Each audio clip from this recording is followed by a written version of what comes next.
네, 안녕하세요. IT조선의 이진입니다. IT조선 김평화 기자라고 합니다. IT조선 장미 기자입니다. 네, 이 세 명의 기자가 또 모였습니다. 여러분들도 아시다시피 IT조선 올해 그 개인정보, 특히 스마트폰에 있는 개인정보를 잘 보호해보자 이런 취지로 세이프 스마트폰 캠페인을 연중 캠페인으로 펼치고 있습니다. 영상을 통해서 좀 이해를 높일 수 있는 그런 방법으로 저희가 방법을 하나하나 찾아가면서 소개해드리고 있으니까 여러분들의 많은 참여를 부탁드립니다. 오늘은 오래된 논의 같아요. 2015, 16년도부터 미국에서 애플하고 FBI가 엄청나게 싸워요. 왜 이렇게 싸우는지 모르겠지만 정부랑 수사기관하고 그다음에 기업이 싸우는데 왜 싸우는지 김평화 기자 좀 소개 좀 해주시겠어요? 최근 들어서 좀 이슈가 좀 있긴 했는데요. 그 결국에는 어떤 범죄 조직이라든지 네. 범죄자의 어떤 수사를 위해서 그 핸드폰이 사실은 굉장히 중요한 수사의 증거가 되는데 그것들이 이제 아이폰이다 보니까 애플 쪽에서는 암호화를 풀어주지 않고 내부 내용을 알려주지가 않는 거예요. 잠금 해제를 안 해주는 거죠, 수사기관 요청에도. 예, 그렇죠. 그렇습니다. 그러다 보니 이제 그 FBI 쪽에서는 수사를 협조해달라, 이제 애플 쪽에서는 안 된다 이런 식으로 이제 계속 붙고 있는 상황인 거죠.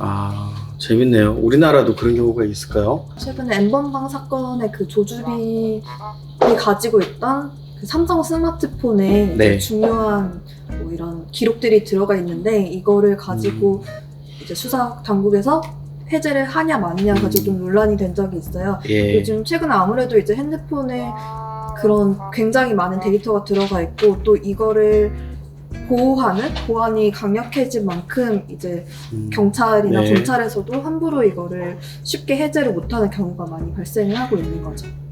그러니까 스마트폰은 개인이 보유한 모든 정보를 다 가지고 있을 것 같아요. 과연 이거를 수사기관이 요구할 때 애플처럼 안 열어줄 것이냐, 내지는 안드로이드 진영처럼 열게 해줄 것이냐, 이게 좀 이슈가 될 것 같고. 결국에는 그냥 단순한 범죄, 경범죄 차원이 아니라 네. 어떤 테러, 그러니까 알카에다 관련된 조직이 뭐 이제 테러를 일삼았다든지 이런 어떤 좀 국가적 재난일 수 있는 어떤 사안에 대해서는 문제들을 색출하는 것이 굉장히 중요한데 네. 그 단서가 방금 말씀해주신 대로 스마트폰에 담겨 있는 경우가 굉장히 많다 보니 네. 이제 FBI 쪽에서는 애플에 지속적으로 해서 이거는 수사 인력 같은 경우에도 예를 들어서 바로 이제 풀어서 스마트폰을 조사를 하면은 한 일주일 걸릴 것을 이제 그게 안 되다 보니까 몇 달에 걸쳐서 스마트폰을 이제 잠금 해제를 풀기 위해서 쓰이는 시간, 비용 이런 어떤 여러 가지 차원의 문제들이 생기다 보니까 FBI 쪽에서는 애플에 수사 협조를 해라. 이거는 국민의 어떤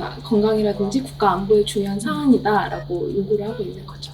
이해관계가 개인하고 수사기관 간에 충돌이 좀 있기 때문에 이게 쉽지는 않은 문제인 것 같아요. 그 제3자인 제조사가 이거 열어주냐 마느냐에 대한 판단을 해야 되는 거고. 그럼 애플은 왜 안 열어주는 거예요? 이렇게 많이 요구하는데.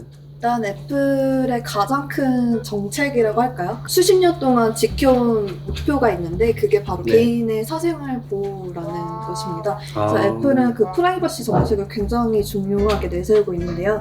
이게 어떻게 보면 일종의 마케팅 전략이 되는 것이기도 하죠. 왜냐면 네. 이제 우리는 이만큼 너네 정보를 잘 지켜주고 있다라고 하면서 이제 소비자들을 구매를 하도록 유도를 하는 건데 이거를 하나의 선례를 가지고 풀어주게 되면 굉장히 치명적인 타격을 입을 수도 있고 그래서 팀 쿡 CEO가 일례로 이런 얘기를 한 적이 있어요. 그러니까 이거는 단순히 사건이나 수사를 넘어서 하나의 뭔가 안 좋은 선례를 만들 수도 있다. 수사기관에서는 좋은 의도로 이제 범죄자를 잡겠다고 하지만 이게 해커들이나 또 다른 악용할 수 있는 창구가 될 수 있기 때문에 이 경우에는 굉장히 개인정보 피해 넘어서 국가적인 피해까지 이어질 수 있다는 얘기를 네. 하고 있습니다. 혹시 애플에서 이 개인의 개인정보를 다 볼 수 있는 잠금 해제 방법을 갖고 있지 않다. 그러니까 기술 자체가 없다. 그런 건 아닌가요?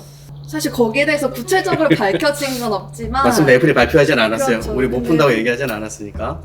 물론 뭐 100% 불가능하다고는 말할 수 없겠죠. 왜냐하면 애플 측에서도 어렵을지라도 자기들이 그런 걸 계속해서 개발을 하면 가능한 거고 실제로 그 이스라엘의 한 사설 업체에서 뭐 2달에 걸쳐서 이거를 해제를 한 사례도 있고요. 그래서 네. 물론 뭐 뚫으려면 불가능한 건 없지만 애플 측에서는 이제 기술의 여부라기보다는 정책 자체, 그러니까 뭐 한 번 이제 백도어 같은 거를 해놓으면 보안에 심각한 위협을 가할 수 있다라고 얘기를 하고 있습니다. 저도 공감은 해요. 백도어를 스마트폰이 됐든 내지는 뭐 미국이 주장하는 것처럼 통신 장비에 백도어를 넣어서 정보를 임의로 빼가는 어떤 선례가 생기면 계속 그렇게 할 거란 말이에요. 그러면 우리 정보도 줄줄 어느 나라든 다 새어나가니까 어디든 나갈 수 있으니까 이런 문제점이 있는 것 같은데, 그럼 우리나라에서도 좀 이와 관련된 논의가 있는지 궁금하네요. 국내에서 예. 네, 좀 알려주시면 제가 배워보겠습니다. 네. 그러니까 국회에 좀 물어보니까 네.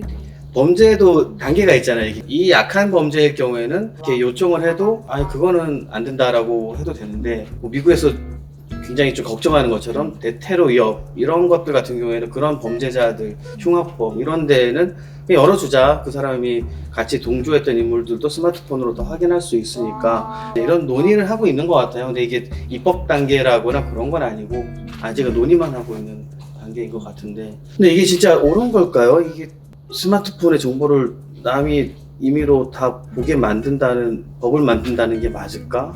아니면 필요악이다? 이 두 가지가 싸우는데. 약간 한편에서는 미국에서 최근에 수사기관과 애플의 좀 설전이 벌어졌었는데 네.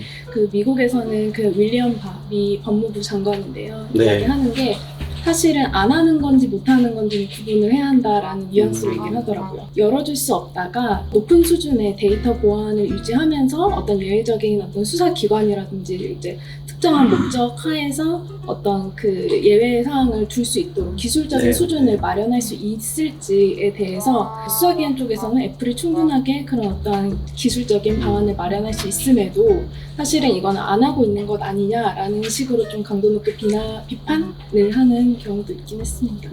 근데 또 반대로 애플 쪽에서는 수사기관의 그런 능력이라고 할까요? 그런 것에 대해서 좀 반박을 하더라고요. 사실 물론 디지털 환경이 구축이 되면서 이제 핸드폰 안에 중요한 데이터가 있는 건 사실이지만 범죄에서는 흔적이 많이 남잖아요. 핸드폰 외에도. 그렇죠. 그런 부분을 조금 이제 집중 추적 수사를 하다 보면 캐낼 수도 있는데 이걸 단순히 핸드폰을 풀어라 라고 하는 게 맞냐라고 또 애플 쪽에서는 주장을 하더라고요. 실제로 물론 잠금 해제 수준은 아니더라도 네. 수사기관에서 요청하는 가능한 선에서는 협조는 또 애플이 하고 있는 게 사실이고요.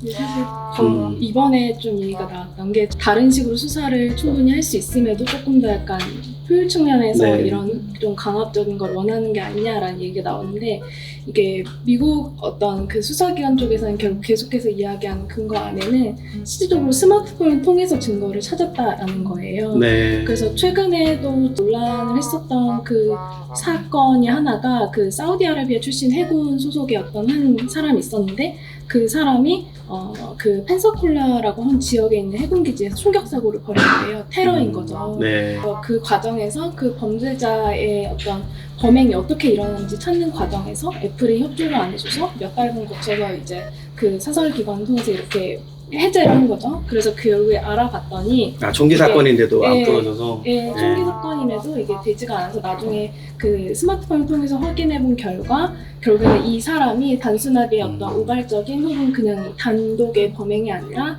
그 알카에다라는 어떤 국제 테러 조직과 연관이 있었다라는 사실을 밝혀냈다고 하더라고요. 그래서 참 어려운 문제긴 한데 이런 결국 사례가 또 생기다 보니 좀 수사기관에서는 좀 더 예민하게 이제 얘기를 하는 게 아닐까 생각이 들었습니다. 애플과 FBI 간의 다툼은 진짜 너무 오랫동안 한국에서도 나름의 분석을 많이 했지만 해외 외신들도 굉장히 많이 해왔어요.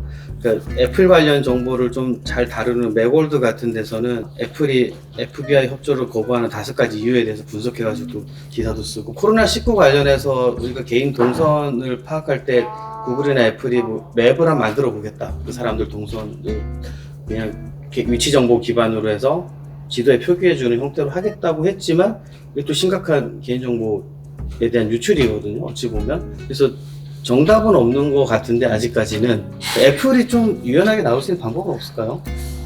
사실 제 생각에는 더더욱 강경하게 나올 거라고 생각하고요. 왜냐하면 애플이 올해 초 이제 CES에서도 프라이버시 관련한 발표를 하기도 했고 네. 굉장히 강력하게 마케팅을 하고 있기 때문에 사실상 보안은 갈수록 더 강해질 수밖에 없다고 생각을 하는데요. 근데 앞서 말씀해주신 것처럼 이제 애플이 어쨌든 그런 위치 데이터나 사실 이렇게 우리가 보안을 강하게 하고 있다고 얘기는 하지만 그런 애플, 페이스북 같은 IT 기업들이 개인의 다양한 정보를 가지고 있는 것은 또 사실이잖아요. 네, 그래서 그렇죠. 자기들이 거기에 대해 책임을 지는 만큼 어쨌든 그들도 이런 데이터를 가지고 뭔가를 많이 하는 것을 고려를 할 때 좀 도움을 줄 수 있는 부분은 서로 협의를 하는 것도 중요하지 않을까. 뭐 약간 유연하게 얘기를 범죄도 경중은 있고 개인정보를 어느 선까지 보호할지에 대한 판단 기준도 좀 있는 것 같아요. 근데 범죄자 얼굴을 한국은 철저하게 숨기지만 진짜 강력범은 N번방 사태처럼 오픈을 해버리거든요, 그냥. 근데 이게 좀 다른 것 같으니까 뭐 어쨌든 이거는 입법기관이나 정부에서 잘 판단해서 맞는 형태로 좀 만들어 주시면 좋겠고, 저번에도 공지는 드렸지만 댓글로 좀 재미있게 의견 남겨주시고 이런 거 있으면 좋겠다라고 제안해 주시면 저희가 추첨을 통해서 별다방 커피 쿠폰을 좀 보내드리도록 하겠습니다. 많은 분들이 참여 부탁드리겠습니다. 그래서 오늘 마치도록 하겠습니다. 예, 감사합니다.